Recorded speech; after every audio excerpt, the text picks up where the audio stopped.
Hello and welcome to the Fit to Transform podcast, where you learn how to train and diet effectively and, most importantly, how to maintain those results for life, once and for all.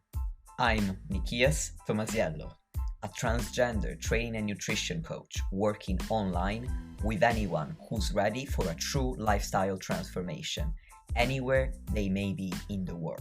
As a friendly reminder, any and all information provided is for educational purposes only. You should consult with your doctor before implementing any changes to your diet and exercise program. With that disclaimer out of the way, thank you for being here. Now grab yourself a cup of tea or pre-workouts and enjoy. Yo, welcome back to the podcast. I hope you had a splendid Christmas. In this episode, I had the opportunity to pick Dr. Emilia Thompson's brain on the intersection between fat loss and health. Emilia is a registered nutritionist and an online nutrition consultant. She provides an evidence-based, compassionate approach to nutrition.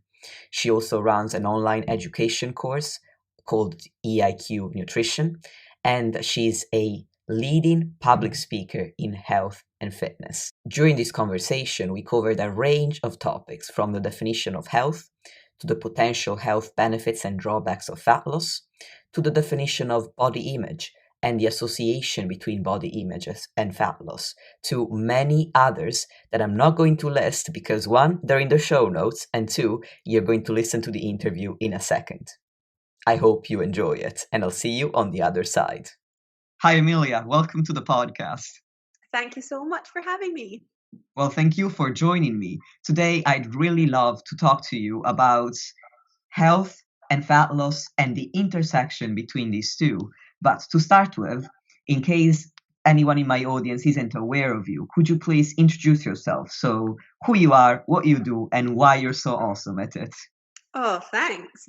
Sure. So I am Dr. Emilia Thompson, and I am a registered nutritionist, and I run currently a coaching team called ETPHD Coaching, and we predominantly work with people who are looking to improve their relationship with food, their body, their health in some way. And we take a very holistic approach to that. So I am very evidence-based. I know everyone says that these days, but my background is I have an undergraduate in sports biomedicine, a master's in sports nutrition, and a PhD in exercise physiology. So I'm very academic, and I used to want to work in elite sport. And then I started working in elite sport, and then I realized I hated elite sport. So I thought, get out of that. And so I moved into teaching at university, sport nutrition, sport and exercise nutrition. And at the same time as that, I competed in bodybuilding for 4 years as a bikini athlete, which feels like a lifetime ago now, but I loved it at the time and did pretty well with that. I came second in Britain, really enjoyed it. But what I found when I was competing was, despite all of my knowledge around nutrition and science, nothing prepared me for the psychological side of extreme dieting. And no matter how much I knew factually, this disordered relationship with food that I'd had for my entire life, really since I was a teenager, that I thought bodybuilding would fix, weirdly, was exacerbated by competing and being really rigid with my nutrition and my training. So I kind of fell into working with people who have these kind of struggles with their relationship with food because of my own journey, but also because when I was going through my own journey, I realized that nobody was talking about it and I needed to find the research to kind of help myself. And so I fell into the research around what can we do to support people who diet to the extremes or people who've been dieting for a long time, what physiologically is happening and what can we actually do to support that. So now I run this coaching team, then we work predominantly with people who have maybe been yo-yo dieting or just have these kind of fractured relationships with food. And I also run an online education course for personal trainers called EIQ Nutrition, and I run that alongside Emma Story-Gordon, who is fantastic, and we teach this kind of compassionate, evidence-based approach to nutrition to personal trainers because we understand that, you know, the education around personal training and nutrition is woeful, to say the least. So we're really trying to bridge that gap. Thank you for that introduction. I really wanted you to on the podcast because you have this wealth of experience as a coach, but also as an educator for other personal trainers and coaches. And you have also experienced this not only with your clients plural, but with yourself as well. And I think that your introduction leads quite nicely into the topic of this conversation, because I do want to discuss how fat loss can impact health in both positive and negative ways, because I feel like there's a bit of a dichotomy in the fitness industry. There are some people who will say, don't ever diet, it will ruin your relationship with food and never improve your health. And then there are people who push dieting for fat loss as if it's the healthiest approach that you can take to your own health and fitness goals. And I'd like to bridge that gap with you today. So to start with, I think it'd be really helpful for the audience to begin with definitions. So how would you define the term health? Do you know what? I think this is such a good question. And when you kind of brought this question to me initially, I thought, oh gosh, I've tried to find health, because it's something that we don't often think about, health or relationship with food or mindset. We don't really define them. We just talk about them all the time. But for me, I utilize the framework of what we call flourishing health, which was a theory proposed a few years ago that really tries to move away from like a deficits framework of health, i.e., the kind of traditional definition of health is kind of works on a deficit framework, in that like it's about, if there's something wrong with you, then there's something wrong with your health. Whereas I like to think about things in terms of flourishing health, which is kind of a state of like what I like to call human thriving. And that incorporates mental and physical health, personal health, like personal relationships, social health, financial health, meaning and purpose, happiness, character. All of these things kind of come together in this kind of holistic model of emotional, psychological, and social well-being. And that's how I think about health, less so about what's wrong with you that means you're unhealthy, and more about it's a much more inclusive approach in terms of like, what can we add to your daily life to create a more holistic idea of what health actually looks like. Very interesting. It sounds like a similar framework to the one I use. I conceptualize health as having different facets, like you said, personal, not around personal, physical health, mental health, spiritual health, and financial health, and the other aspects that you also mentioned. So you were quite on the same page here. And thank you for explaining that so beautifully. I particularly liked how you defined it in opposition to a deficit framework, because it sounds a little bit like the approach to nutrition that I use with my clients, whereby I try to help them when they do have a fat loss goal, to add to their diet rather than taking away from it. Yeah, I absolutely love that.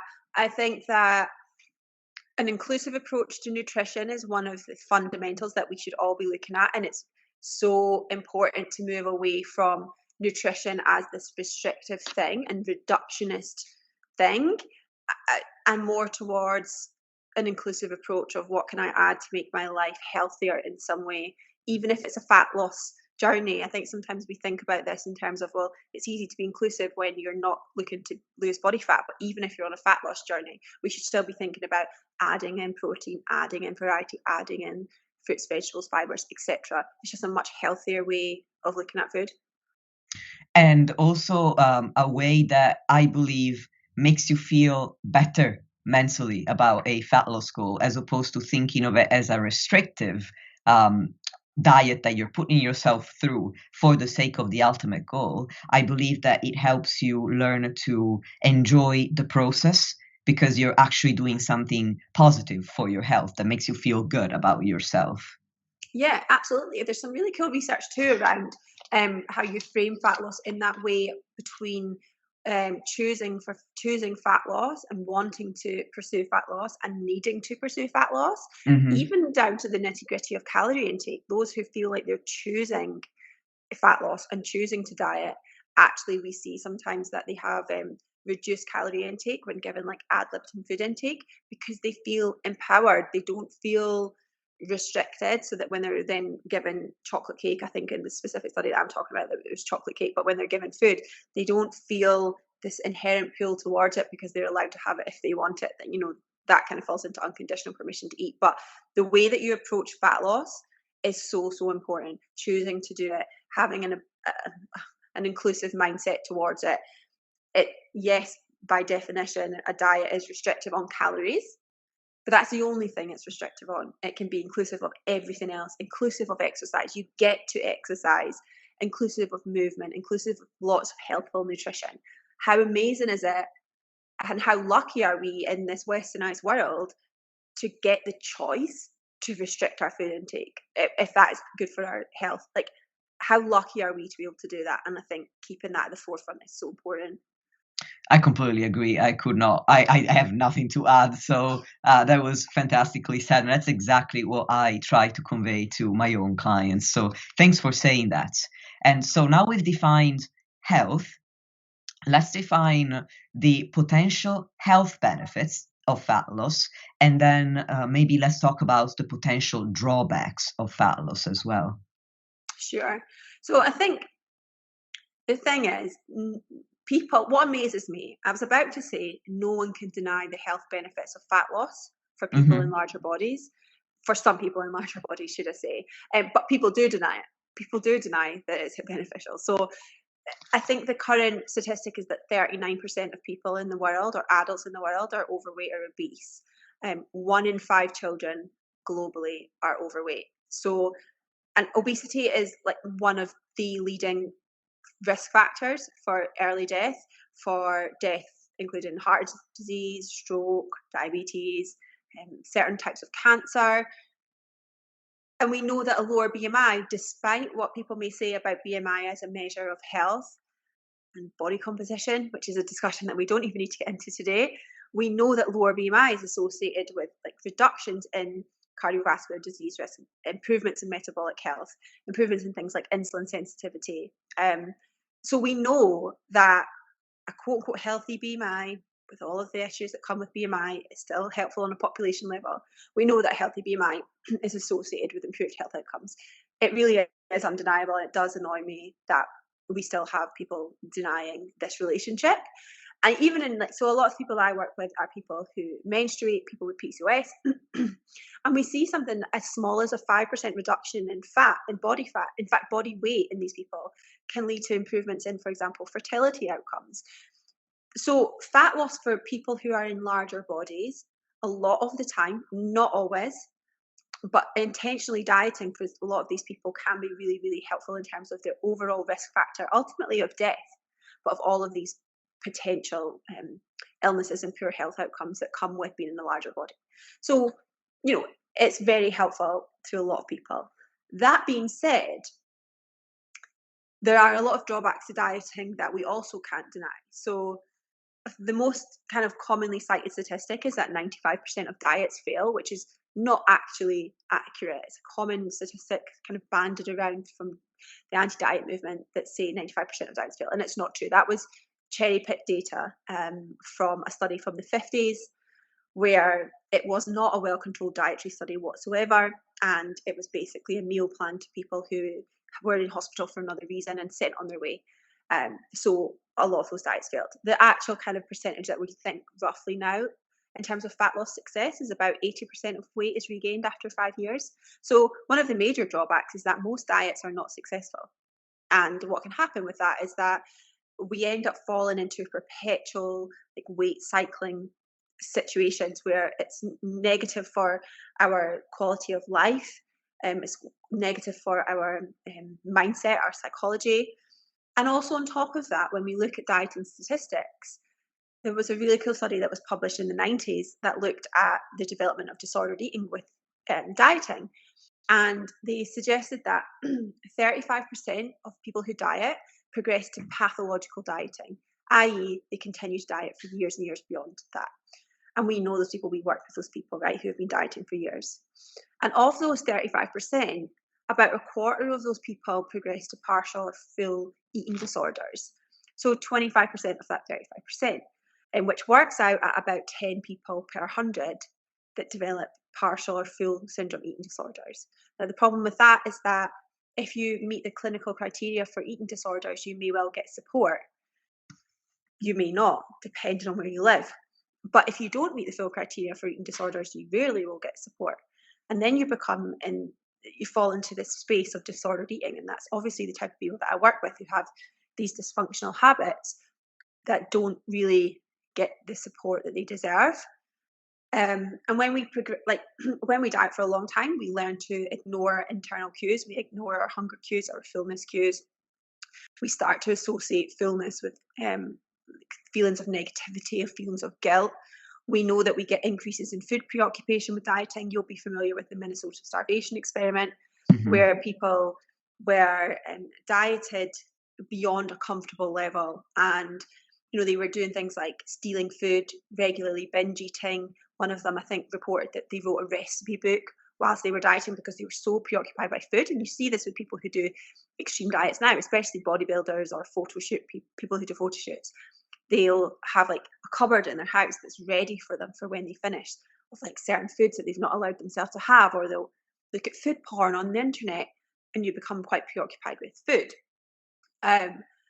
There's also positive associations with dieting frequency and eating disorder symptoms, body dissatisfaction, depression, exercise preoccupation, and self-esteem, emotional regulation. There's so many associations. Now, again, this is not to say that dieting is causing these things, but there are certainly these associations. We see associations with increases in binge eating and dieting frequency, obsessive thinking and dieting frequency. And so I'm very mindful of saying that this is not something that if you go on a diet, you can expect these things to happen. But when we look at the research, we know that these things do tend to be associated with each other. And it takes a bit of self-awareness to recognize what your relationship with food is like. And if you have any sort of dysfunctional habits, often dieting will exacerbate these. And I think one thing that's really important to note too is that a lot of the dieting research, what they don't do is remove or stratify for current disordered eating habits. So, for example, if I took two groups now, one group had dysfunctional eating habits and one group didn't, and I put everyone on a diet, what would probably happen, what I'd hypothesize would happen, is that people with disordered habits probably would find they got exacerbated with dieting. But people without those dysfunctional habits may well find that dieting actually, some of them might find an increase in food preoccupation, some of them might develop some disordered habits, but it's probably going to be more so in those with the dysfunctional habits. And most of the research from the 50s onwards did not take those people out before they did the dieting research. So it may well kind of skew that relationship a little bit and maybe make these negative associations a little bit stronger than we might see in every single person in the population. That makes a lot of sense. Thank you for explaining. So, in summary, there are definitely pros and cons. So, fat loss isn't the end-all be-all of health, but it also isn't the devil. It's a tool with its own potential benefits on both physical and psychological health, but also the similar drawbacks drawbacks in similar areas of physical and psychological health.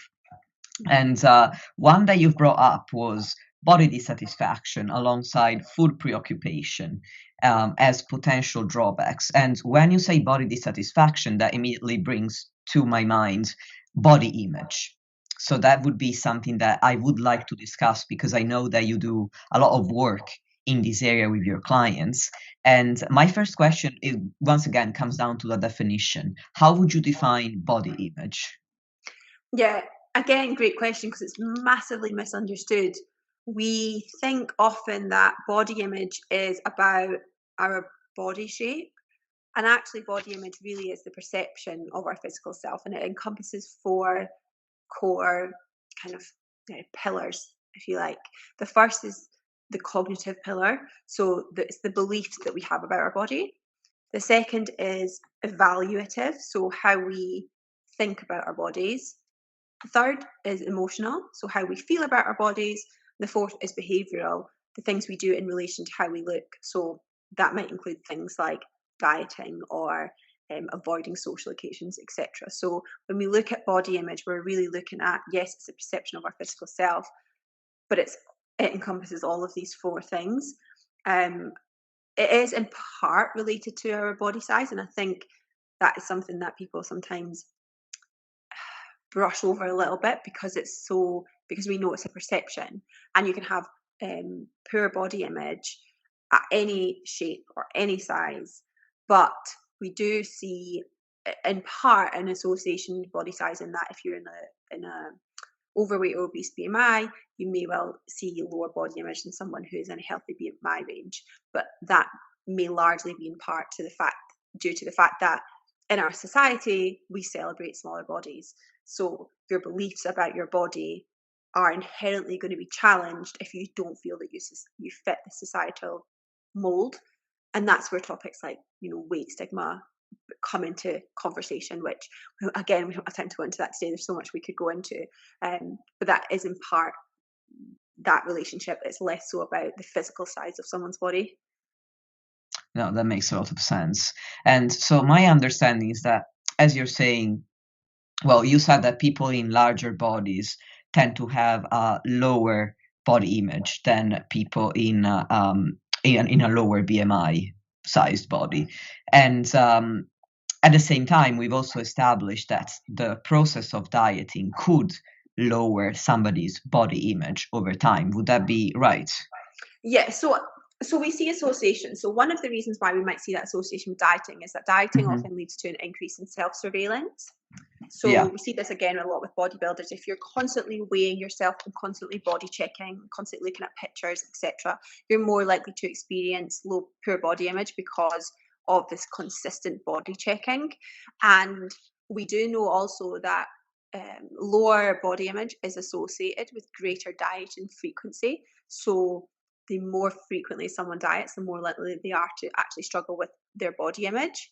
And we also know that fewer dieting behaviors are associated with greater body satisfaction. So it's very easy to sort of say from the offset, dieting is not going to improve your body image, and it's not.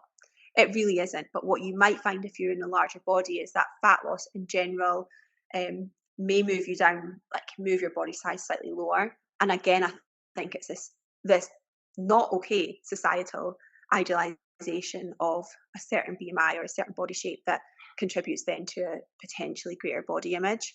And again, these are averages, right? There's no way of us saying that someone in a larger body doesn't have positive body image, because it's not a generalized thing. And there's also no way of saying that someone who diets all the time definitely has a poor body image. It's just that these are, of course, the averages that we tend to see in research, and we don't know often which comes first, the dieting or the poor body image. Yeah, that makes a lot of sense. And thanks for clarifying that it's association and not causation, because I might have made it sound like it was causation, and I'm glad that you corrected me there. So thanks for that. So that brings me to a question in terms of practical applications. I always want to leave my listeners with practical takeaways that they can apply in their own life. So we talked about potential benefits of fat loss and potential drawbacks. So my next question would be, what can someone do if they decide that they would like to benefit from fat loss? How can they make sure that when they go on a fat loss diet, they do mainly enjoy the benefits with little to none, if possible, of the drawbacks? So I think the one thing is coming out from a place of body respect and body appreciation and body love. And I know we sort of touched on this in the earlier question, in that you can't hate yourself into change. And there's this really cool theory that I teach on EIQ Nutrition called the paradoxical theory of change. And it's this idea of only when we become content with who we are and where we are we then able to change. And I think this translates quite nicely into fat loss. Sometimes when we're super self-critical and we dislike ourselves, we think that's a driver for us to change. But what happens as a result of that is that we tend not to respect ourselves. We tend not to want the best for ourselves. Whereas if we feel respectful of ourselves and content and comfortable with ourselves, we feel like, okay, well, I deserve to feel healthier. I deserve to do these healthful habits. I deserve to be kind to myself if I do actually slip up on my diet and have a pizza, because I deserved to do that because I was socializing and it was fine. That approach to a fat loss journey is infinitely different than an approach of like, I can't believe what my body size is. I'm horrible, I don't deserve respect. The way that shows up in your habits is infinitely different, and that kind of ties into one of the things I would say here, and that compassion is crucial. It's one of the pillars of the ET-PhD method. Compassion really just involves acting the way that you would towards somebody that you love, especially when times are difficult, towards yourself. Kind of like if you were talking to yourself, it's like, this is really difficult right now. How can I support myself in the moment? As opposed to, I'm such an idiot. I can't believe I did that. And we know that actually compassion is associated with things like a more positive intrinsic motivation to exercise. Again, we think if we hate ourselves, we call ourselves lazy, then we're going to want to go out for a run. Absolutely not. Actually, it's the opposite is true. We're more intrinsically motivated to exercise when we're compassionate towards yourself. It's associated with a lower BMI. But again, I imagine this got a huge societal tie-in of it's easy to be compassionate with yourself when you are in a societally accepted body. It's associated with reductions in eating disorder pathology, reductions in binge eating. There was a really cool study that looked at, actually, they gave 3 groups of people in the morning either a glass of water as a control group or a donut. And then what they did is that with the 2 groups who had donuts, well, for all the groups, they gave them all like a self-compassion intervention. So they covered all of the main facets of self-compassion, and it was just kind of a conversation. And then what they did is they got all of the groups to eat ad libitum kind of comfort foods. And I use quotation marks there because I don't really love that terminology, but it was basically a table of sweets, candy, kind of more highly processed foods. And they looked at the calorie consumption of each group after that. And what they found is that the people who had the self-compassion intervention ate significantly fewer calories at the subsequent meal compared to the other group, and even less than the group that didn't have the donut in the beginning. But of course, they were probably hungrier because they hadn't had those calories. Self-compassion really helps us if we're slipping up on our diets, which we will do because we're all human. It happens. It allows us to recognize and say, okay, well, I'm human. What would be the next best thing for me to do? What's the next kindest thing for me to do? Rather than, I'm such an idiot, I may as well eat all of these sweets, get them out of the house and start again tomorrow. There's a huge difference there. So compassion is super, super important. Practically speaking, adopting a very neutral approach to food. It's so common when you diet to start restricting food groups or restricting food types and demonizing certain foods. But we know that this kind of dichotomous thinking, this black and white thinking with foods, increases the risk of binge eating, increases the risk of disordered eating, and it contributes to what we call the abstinence violation effect, which is basically when we have any sort of transgression from the rules that we set ourselves, we kind of enter the fudge it bucket, if you like, and we kind of go, we press the big red button, and then once we've done that, everything just goes completely to pot.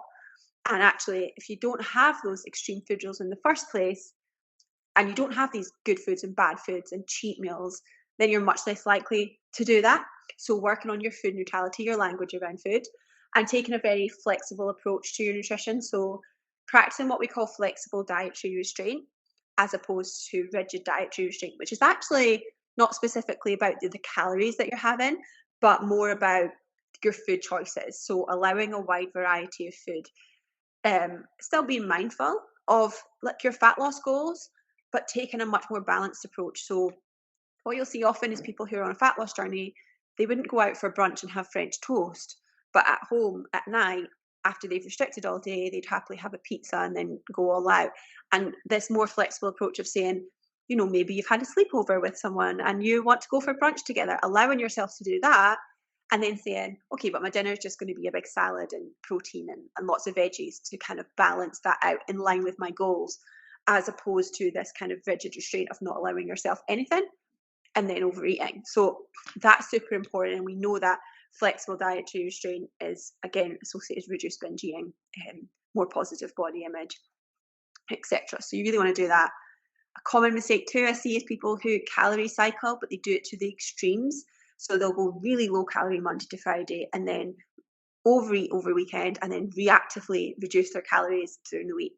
Now, something that I talk about on EIQ Nutrition is the difference between proactive calorie cycling and reactive calorie cycling. It's absolutely okay to be proactive and say, oh, do you know what? It's my partner's birthday on Saturday night. I know that we're going to go out for Italian food. So I'm going to have 100 calories less each day today, and I'm going to enjoy my dinner out. Absolutely great, like healthful way of doing that. But saying I'm going to restrict really hard beyond, say, 15% of my daily calories all the way through the week, be so hungry that when I go out this weekend, I'm going to massively overeat, and then I'm going to restrict again on Monday to counteract the guilt that comes with that. That is not a good approach. So you have to be super self-aware in terms of like what's right for you. And I think too, just working on your emotional regulation. So if you know that you maybe overeat sometimes, starting to recognize why that might be, journaling can be really helpful for that. Practicing mindfulness, super important. Mindfulness of your eating, so sitting down, being aware, non-judgmental, but mindfulness too of your thoughts and the stories that you tell yourself and the rules that you're creating for yourself, the way that you're talking to yourself, that self-criticism, that kind of need to versus want to. All of those things come into play here so that you're much more aware of your thoughts. So, you know, there's probably quite a lot in there, but there's the practical side of things, but there's also the kind of more holistic side of things of compassion, mindfulness, emotional regulation. And I don't think that one is more important than the other. So with my clients, yes, they may some of them track, some of them don't, right? They say they're tracking. Yes, they want to hit their macros, and I look at that. But I look at just as hard at, have you meditated this week? Have you had a mindful meal every day this week? Have you journaled this week? Those things to me are equally, if not more important for your fat loss than the other side of things, because what you can find, I think, is, and you'll have definitely seen this yourself, right, of people who say, I dieted so well and I lost weight and then I regained it. And it's like, that's because the diet wasn't successful, not because you failed. It's because that you didn't put these strategies into place when you were dieting because, I don't know, Weight Watchers don't do that, or, you know, insert any other kind of more less holistic approach to dieting. They don't incorporate these things into it. And you need to be doing these things as you diet so that when you finish, you don't have the abstinence violation effect. You don't have this desire to eat everything. And you can manage what happens with dieting, which is increasing physiological hunger. And you can do so without guilt because you know how to practice compassion. You know how to eat mindfully. And I think that's something that we definitely forget, is that we put all of these strategies into place afterwards and think that that's going to solve things, when really we need to start that at the same time as we start dieting, if not before. That makes sense. And I love so much about everything that you said. Not only because it fits my biases, that's what I do with my clients, but I particularly like that pretty much everything you listed has to do with mindset. And the listeners will know that the first episode of this podcast was about building an effective mindset for fat loss. So we are definitely in agreement here that mindset has a paramount importance when it comes to a healthful fat loss journey. And I find that some people in the fitness industry seem to overlook this. They seem to think that if you're not hitting your calories and macros, it's because you don't want it bad enough. And that's an approach that I try to fight with my podcast, because it disempowers people and makes them feel guilty and ashamed of themselves. Absolutely. I think obviously what you're doing is great, and I completely agree, and you fit my biases too, so that works well. But I mean, I completely agree. On the whole, beyond the basics, we don't really eat cognitively. Like, we're not beyond, like, yes, I know that I need to eat 3 protein servings a day and I should eat some more vegetables. And beyond that, people don't overeat cognitively. They're not sat there thinking, I'm choosing to overeat now. Usually it's an emotional response, or it's a habit-based response. And, you know, habits we can change with changing our environment and changing like our, like the way that we carry out those habits. And those things are more cognitive, but more often than not, there's something else going on there. And I think there was a statistic that I read recently, and it was 30% of people who pursue weight loss or show signs of binge eating disorder, which means that 30% of people that probably come to us within the fitness community may well experience signs of binge eating disorder. People don't want to binge eat, although there is probably some sort of comfort that comes from binge eating, and it's served us a purpose. And I think I've very much taken a compassionate approach to why we have these habits, and they've served a purpose. It doesn't mean that we objectively want to do them. And saying to someone, "Oh, you just don't want it enough. You're not trying hard enough," is ludicrous, and it singles people out and makes people feel like they're doing something wrong, when really a lot of the time it's the strategy that they've been given in the first place that's actually wrong, not them. Precisely, yes. I always tell my clients, if we're going to try this strategy, it's one tool. If it doesn't work, there's nothing wrong with you. It's just the tool isn't good for you. So I'm going to try another one. There are so many ways to get to the goal that you have. Just because this way doesn't vibe with you has no bearing on your efforts or on your success or your worth as a person. Absolutely. Absolutely. So now, we've mentioned the association between dieting and disordered eating behaviors, and also how one might want to work on their emotional responses to eating, potential binge eating episodes they might have. I'm wondering, where do you draw the line? So in some cases, do you think it's possible to go on a fat loss journey while dealing with these issues at the same time? And how do you know if maybe for you at this time the priority is to work on these issues and then in the future perhaps go on a fat loss journey? That's a great question, because there really isn't a quantifiable answer to this. It's not like if you are overeating once a week, then it's fine. If it's twice a week, then it's not. I wish there was, but unfortunately there isn't. And I think it really comes down to, at least in part, self-awareness of thinking about how preoccupied with food am I on a day-to-day basis. How regularly am I overeating on a day-to-day basis or a weekly basis? How preoccupied am I with my body? And also thinking about, what am I looking for with fat loss? Often we go into fat loss thinking it's going to cure all of our problems, it's going to get us a relationship, it's going to get us a better job, or we're going to be happy then. And if that's why you're looking for fat loss, especially if you've got a troubled relationship with food, that's not going to be the right answer. Now, of course, with eating disorders, there are clear criteria set out by the DSM-5. And if you're struggling with binge eating, for example, it's always worth looking at the clinical criteria and the clinical cutoff for eating disorders. Like I said, that's a DSM-5. It's on the BEAT website. You can access that quite readily. So that's the first thing, definitely avoid dieting. In general, and I had this conversation with someone recently, another coach who I really respect in the industry, and I said, in general now, most people, even if they're pursuing fat loss, I'll work on their relationship with food first and then pursue fat loss. And the reason for that, there are myriad reasons for that, but one of the main reasons for that is that if I support someone in fat loss, I want them to maintain that fat loss forevermore. And that means that they dig their heels in when I say we're not dieting quite yet. We're going to push it a little bit longer. They don't really like it. But my intention is not only their health is optimal, but also they're done dieting when they diet and they can maintain that body size and they don't need to do this over and over again.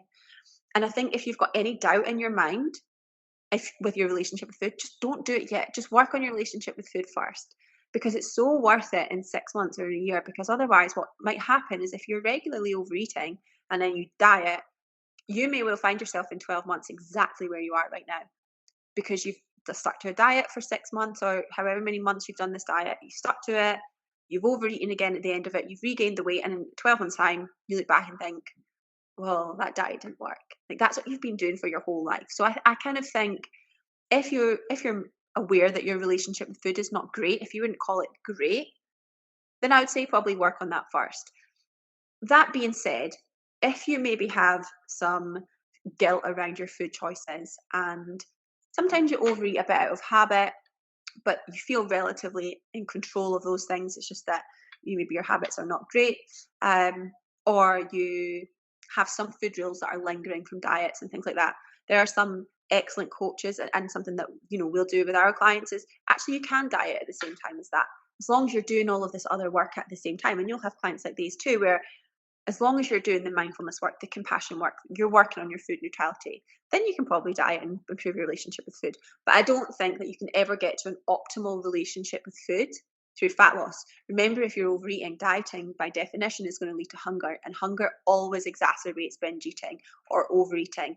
And it doesn't matter how much emotional regulation you develop, if you're constantly hungry, you're going to be thinking about food because your stomach is rumbling. You're going to be preoccupied by food. You're much more likely to overeat, and it's going to be much harder to be mindful of your eating when you are. So I wish there was a clear-cut answer. And even with clients that I work with, sometimes I might get it wrong initially because we've done a bit of work and I think, oh, they're all good. And then something comes up a month into dieting and we say, oh, well, maybe pause for a little bit. We'll work on that and then we can diet again. It's just not a clear-cut answer. Yeah, fantastic. I absolutely agree with that. And I think you explained it really exhaustively. Thank you. So as we draw to a close, I would like to talk a little bit more about some of the sometimes contrasting messages in the fitness community, because I think that they really confuse and disempower people by spreading misinformation or fear-mongering information or incomplete information. And one of the dichotomies that are most relevant to this conversation is the dichotomy between the anti-diet movement and diet culture. So would you please start by defining the two movements? Sure. And I think you're very right. The anti-diet movement was really born to counteract diet culture. Diet culture came first and diet came second. Diet culture is a culture that emphasizes physical body size and leanness and body shape, and it prioritizes that really over physical, psychological, or overall well-being. It says thinness means health, thinness means success, thinness means moral value. And what happens as a result of that is that we're constantly trying to be smaller in a way to constantly feel better about ourselves and improve our self-worth in some way. And also as a result of that, whenever we gain weight, we feel inherently like we as people are failures. And predominantly it impacts all genders, but there's an additional emphasis on women because of the additional requirements of women to look a certain way and the constant comparison of female bodies in general and women's bodies in general. We tend to be more perfect kind of targets for diet culture.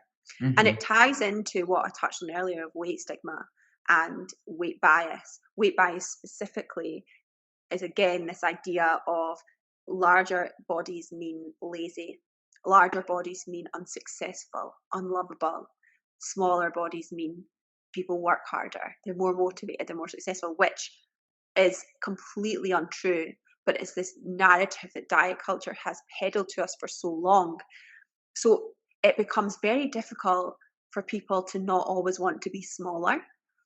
And that, especially as women, it took a lot from our lives for so long because we were putting so much emphasis on being smaller that it was taking us the emphasis away from being more successful, because we thought if we change our body, we're more successful, not if we go out and build this phenomenal career. So the anti-diet movement was then born to kind of counteract this toxic culture, and it promotes well-being regardless of body size, and actually well-being rather than body size reduction. Its underlying message is that we all deserve to exist and we all deserve healthful behaviors and respect.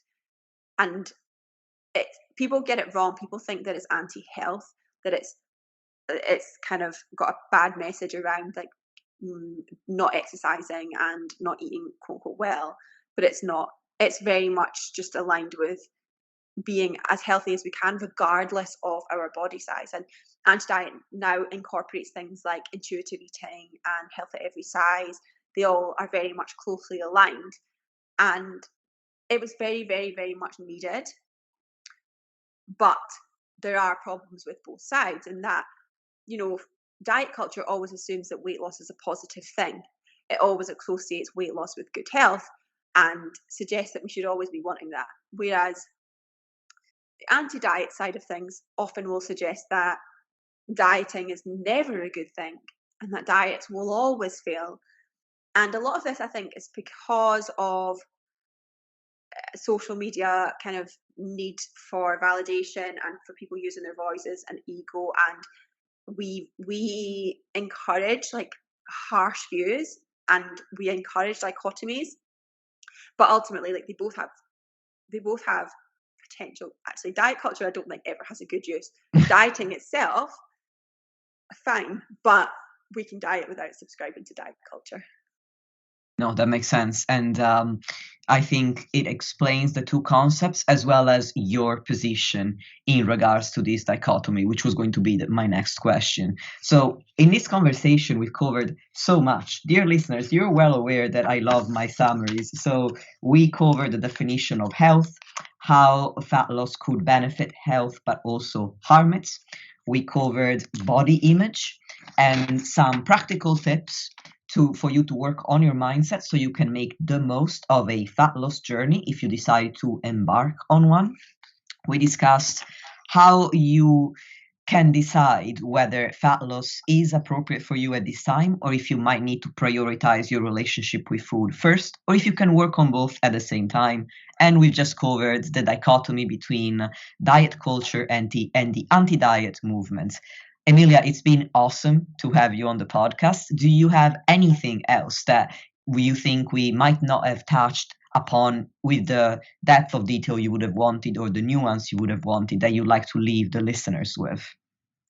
It's a great question. I think for me, everyone should work on finding their own definition of health. Everyone would benefit from coming at it from a compassionate stance. Everyone would benefit from remembering that we're all human and that your relationship with food doesn't define who you are. It's not your being, and it's changeable. I think so often we identify with our dysfunctional habits as if that's just who I am.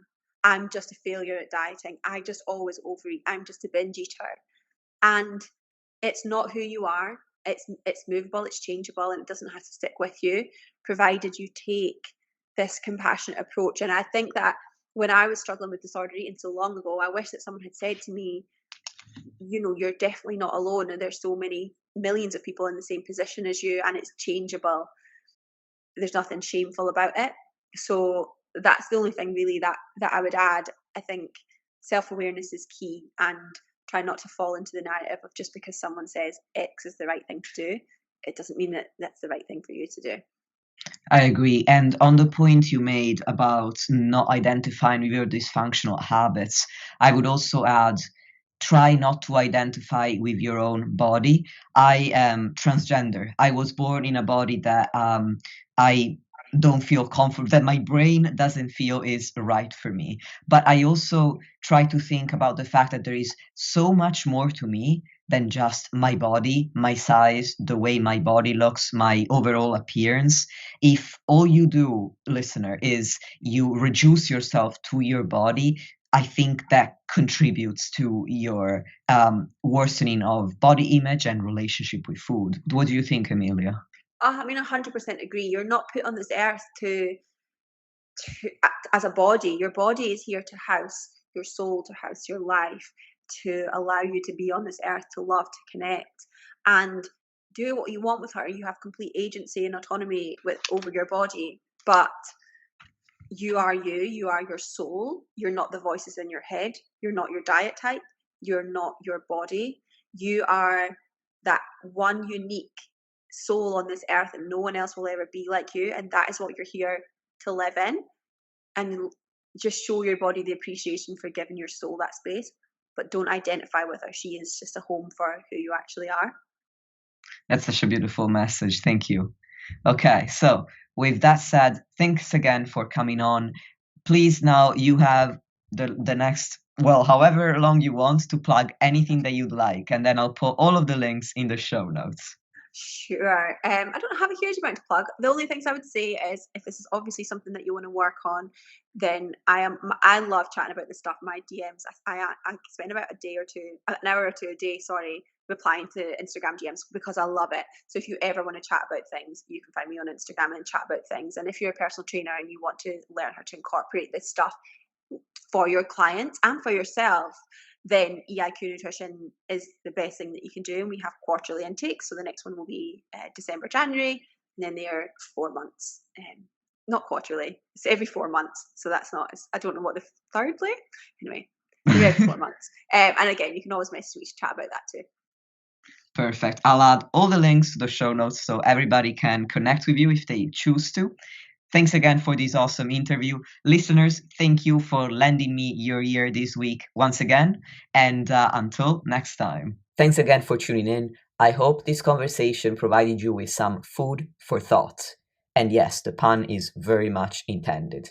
If you want to connect with Emilia or you're considering working with her, then you'll find all the usual links and resources in the show notes. I wish you a great end to 2022 and a fantastic beginning of 2023.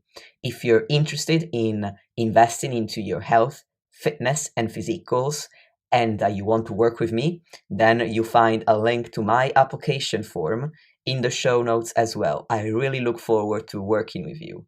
Let's start 2023 together with a bang.